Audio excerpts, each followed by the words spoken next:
This is a CBC podcast. Does torture work or doesn't it? The U.S. President Donald Trump says he knows the answer. This is what he said to Fox News' Sean Hannity. I spoke with people the other day who are in this world that we're talking about. They said, absolutely it works. Absolutely. Now, General Mattis said that he doesn't intend to use it. I'm with him all the way. Do I believe it works? Yes, I do. Well, according to the man who literally wrote the book on the subject, Dr. Shane O'Mara says, according to science, torture does not work. In fact, that's the name of his book, Why Torture Doesn't Work. Dr. O'Mara is a professor of experimental brain research at Trinity College, Dublin. Dr. O'Mara, welcome to Quirks and Quarks. Thank you, Bob. Now, when presidents or officials from democratic countries discuss torture, what kind of torture are they usually talking about?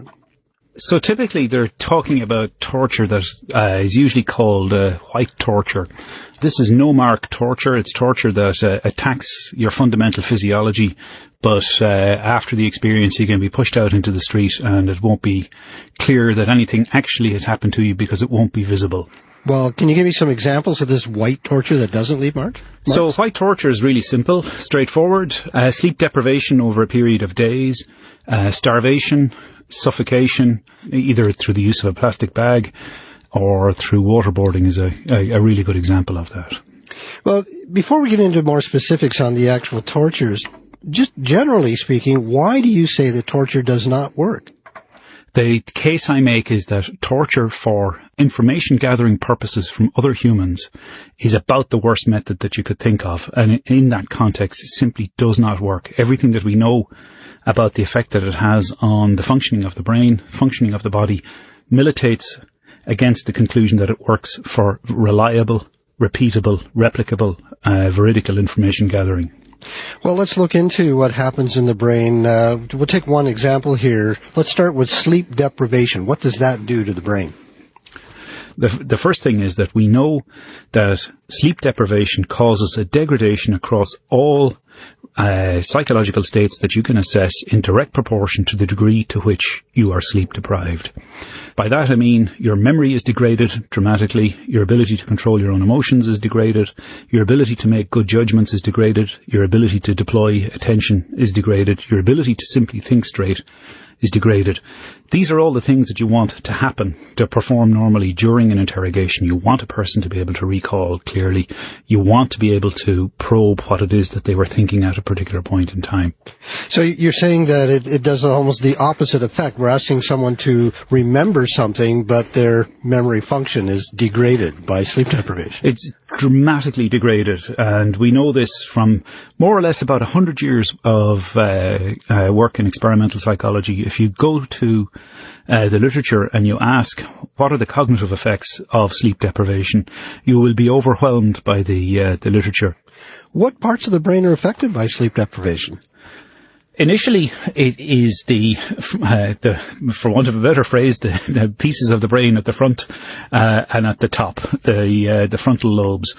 But gradually, what you see is changes in activity right throughout the whole brain. And when we're sleep deprived chronically as the result of a stressor, so for example, somebody keeping you in a frigid room with loud music, blaring lights, and making you sit or stand in an uncomfortable position, your stress hormones level rise really dramatically, and they stay at very elevated levels for prolonged periods of time.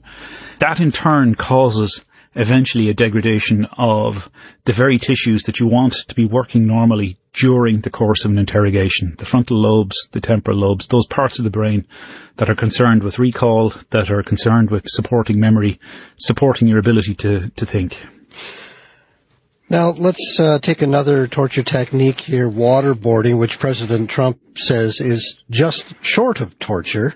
So what does that do to a person's brain?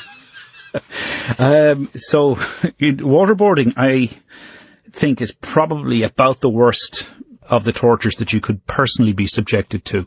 We know that the experience of the loss of breath is deeply unpleasant. Air hunger is probably our most profound drive. It's the drive that occurs first when we leave the womb, when we're struck on the bum to make us breathe.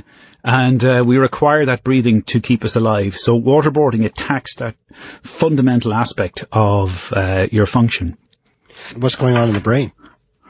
So we've all experienced the diving reflex. This is a reflex that occurs when the temperature of the water that strikes the face is lower than the air temperature that's around us. And we have it every morning when you wash your face. You get this feeling of where you suck in a deep breath. So ideally in waterboarding, what you do is you keep the water cold, keep it below body temperature, and you keep it below the temperature of the room. That causes automatic activation of receptors around the face, which drive breathing in the brainstem.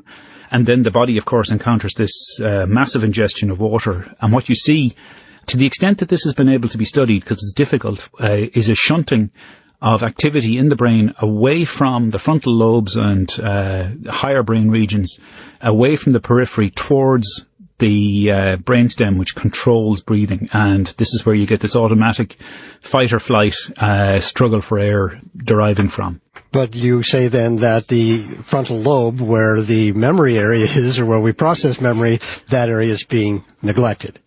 That's being neglected. We see a shunt of activity from that part of the brain back towards the central core areas that are required to keep you alive. So according to science then, what's the best way to get useful information from someone who's unwilling to share it?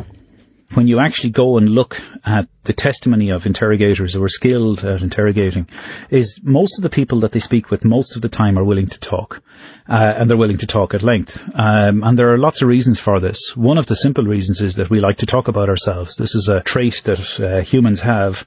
We find self-disclosure intrinsically rewarding. Now, how do you get people to talk who don't want to talk? In the investigation field, there's a tradition that goes back to the Second World War known as the Scharf technique. Hans Joachim Scharf was known as the master interrogator for the Gestapo. And his technique was very simple. He was very adept at active listening. He didn't impose a hypothesis on the person that he was speaking to. He wanted to get them to tell their story. He was very good at perspective taking. So what he would do is actively try and see things through the eyes of the person that he was talking to. He never asked a direct question, ever. His technique was always to ask questions obliquely.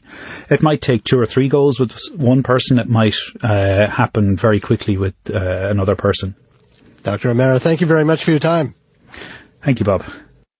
Dr. Shane O'Mara is a professor of experimental brain research at Trinity College, Dublin, and the author of Why Torture Doesn't Work. For more CBC podcasts, go to cbc.ca/podcasts.